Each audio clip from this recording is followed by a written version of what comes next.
Are you struggling to maintain your charm and positive energy? In this video, we'll explore 5 common habits that could be secretly sabotaging your charm, as inspired by Buddhist teachings. Lesson 1. Using always and never. The words always and never are very strong words that can strongly affect how we think, feel, and relate to others. Even though they may not seem harmful, using them too much can become a bad habit that can make you less likable and make it hard for you to connect with others in a deep way. One big problem with using always and never is that these words make things seem extreme and one-sided. Life is not just black and white, but full of different shades and complexities. When you use these strong words, you might not leave room for things to change, improve, or be understood better.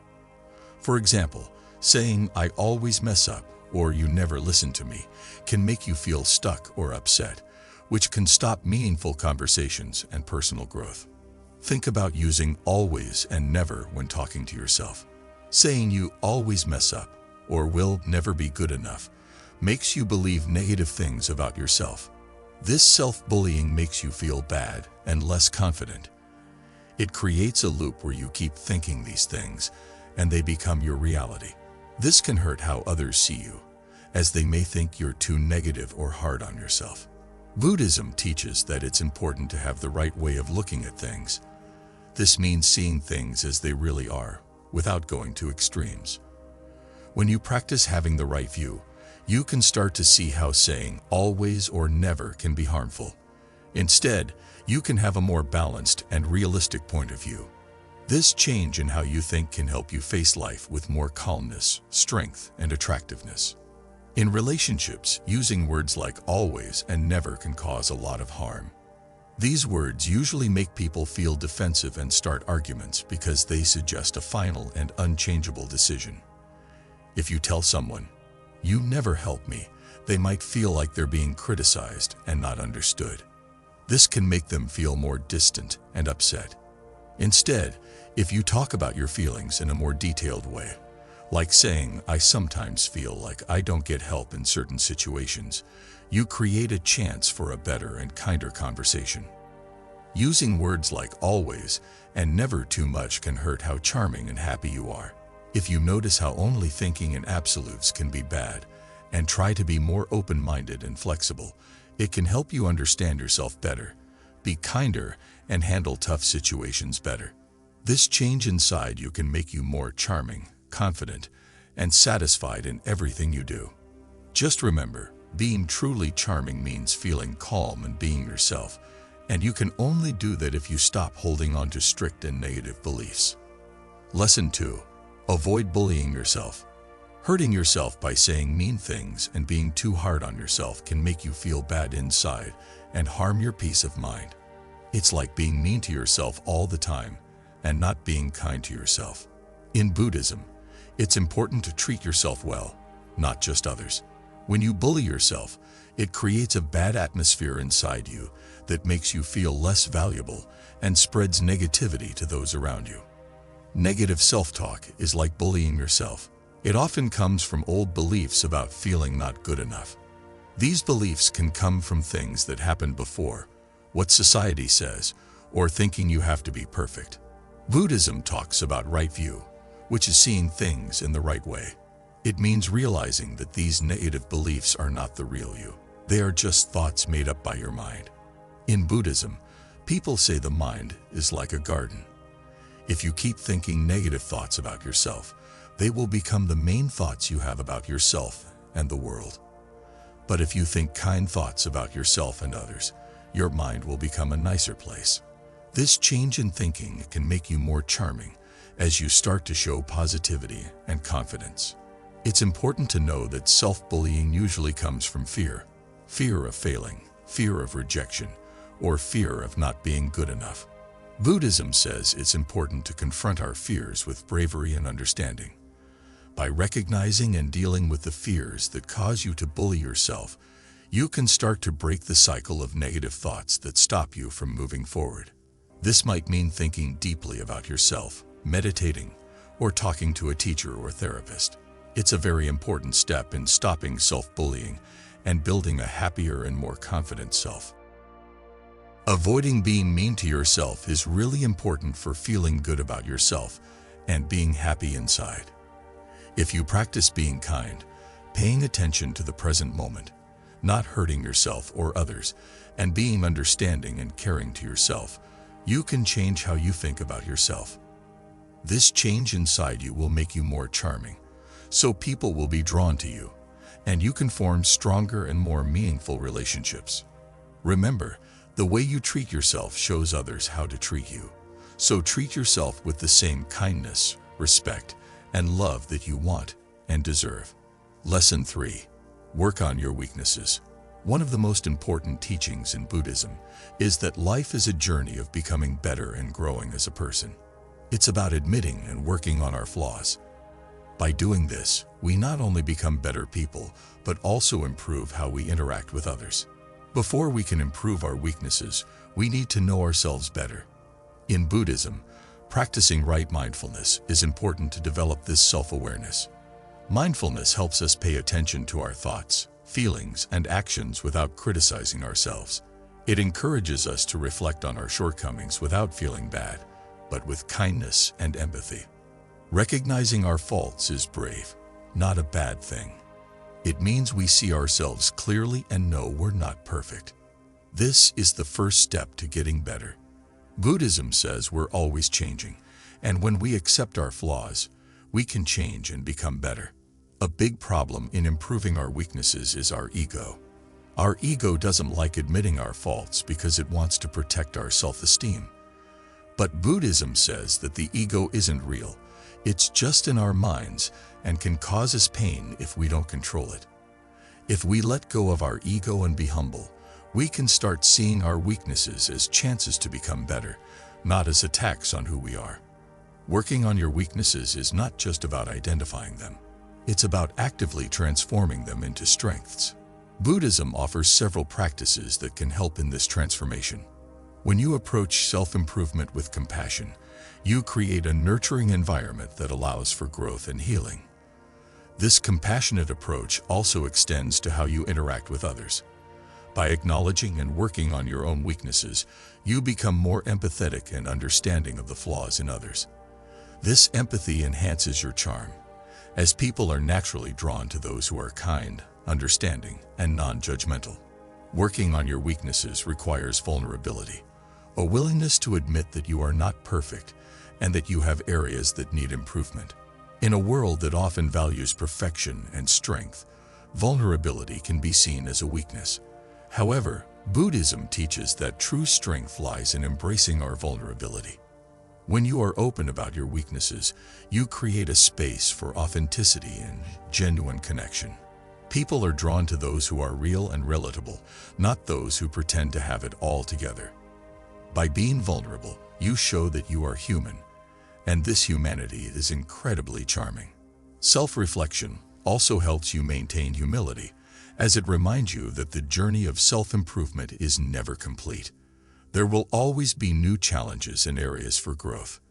By staying committed to this journey, you not only become a better person, but also cultivate a charm that is grounded in wisdom, humility, and self-awareness.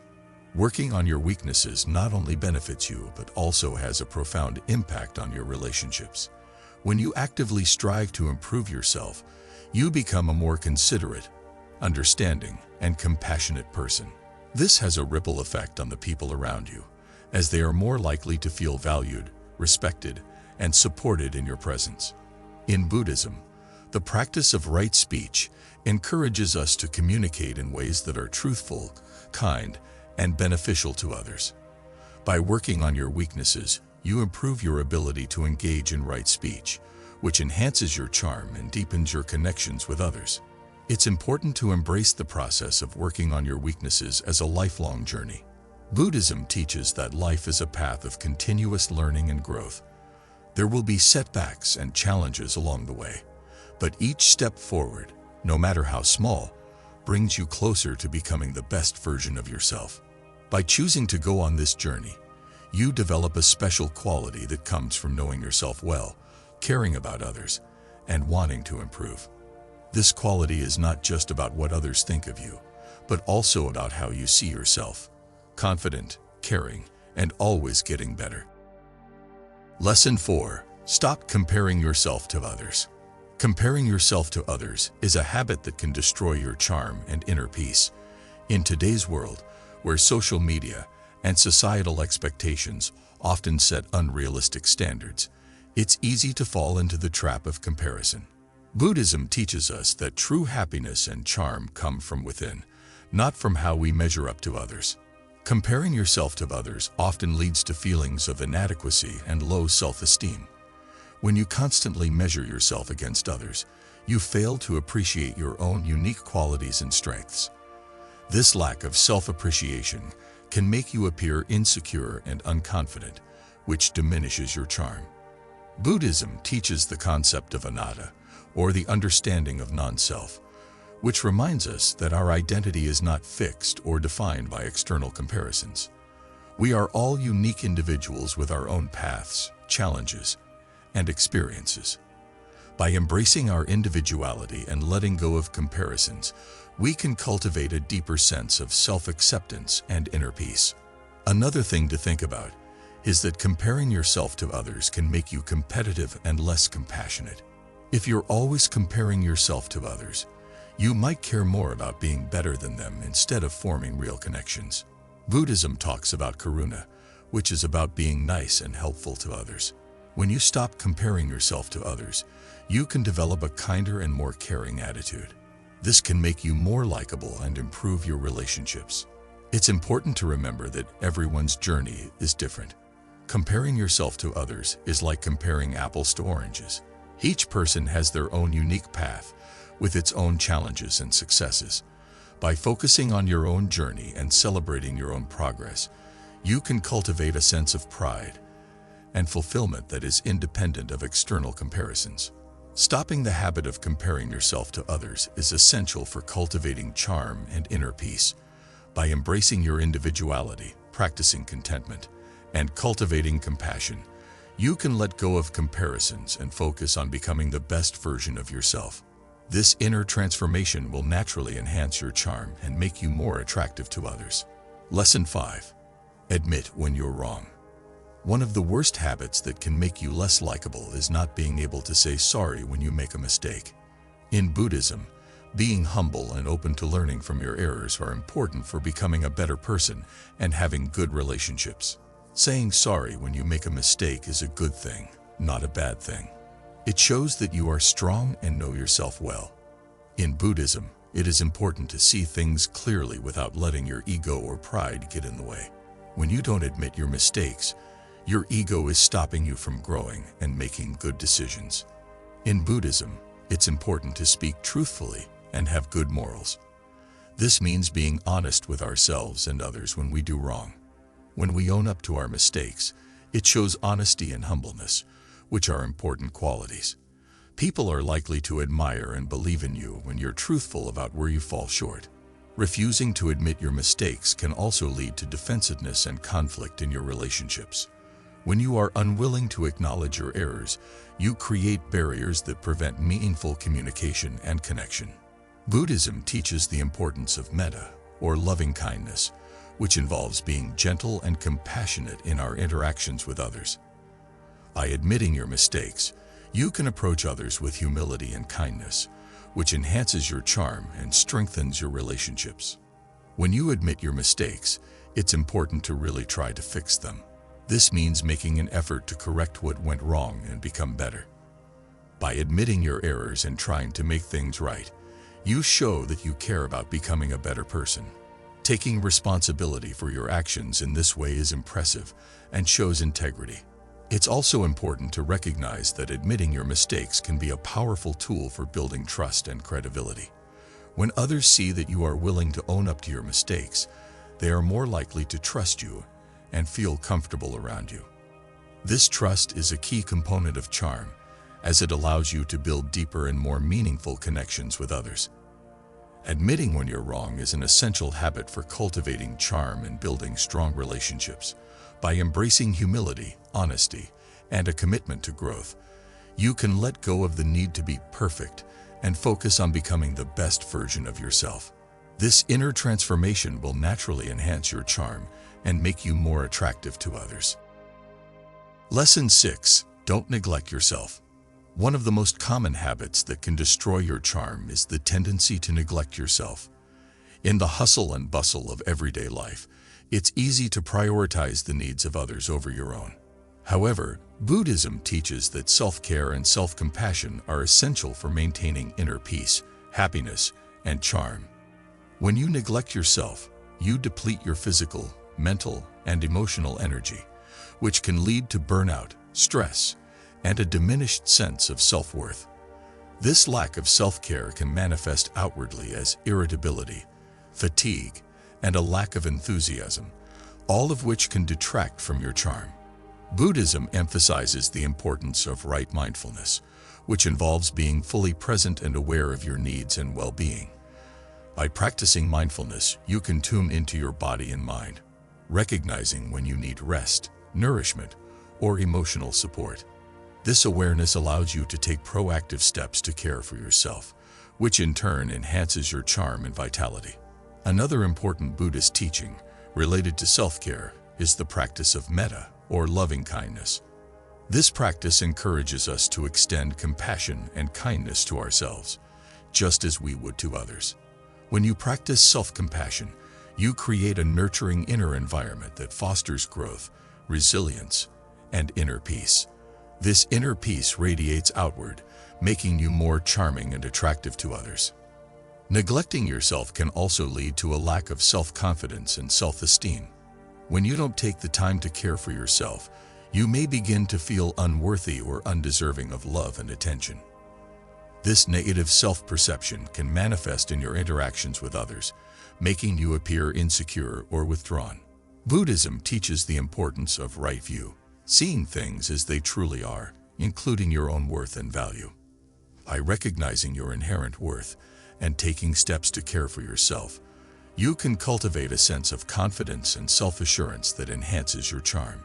Self-care also involves setting healthy boundaries and saying no when necessary. In Buddhism, the practice of right action encourages us to take actions that promote our well-being and the well-being of others. This includes knowing when to say no to commitments that drain your energy or compromise your well-being. By setting healthy boundaries, you show that you value yourself and your time, which is a key aspect of charm. It's also important to recognize that self-care is not selfish.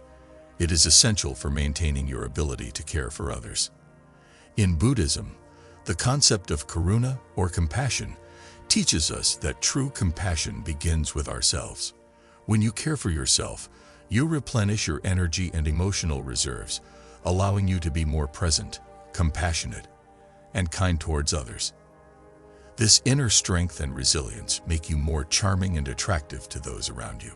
Self-care is an essential habit for maintaining your charm and inner peace. By practicing mindfulness, self-compassion, and contentment, you can nurture yourself and create a positive inner environment that radiates outward. This inner transformation will naturally enhance your charm and make you more attractive to others. Think about charm as more than just looks or fitting in with what others expect. It's really about finding peace inside yourself, accepting who you are, and being kind to others. When you follow Buddhist teachings and work on changing bad habits, you can reveal your true charm and become a person who is likable, self-assured, and content. Spend time thinking about your habits, make changes you need, and see how your charm and attractiveness grow. The path to becoming better and more charming never ends.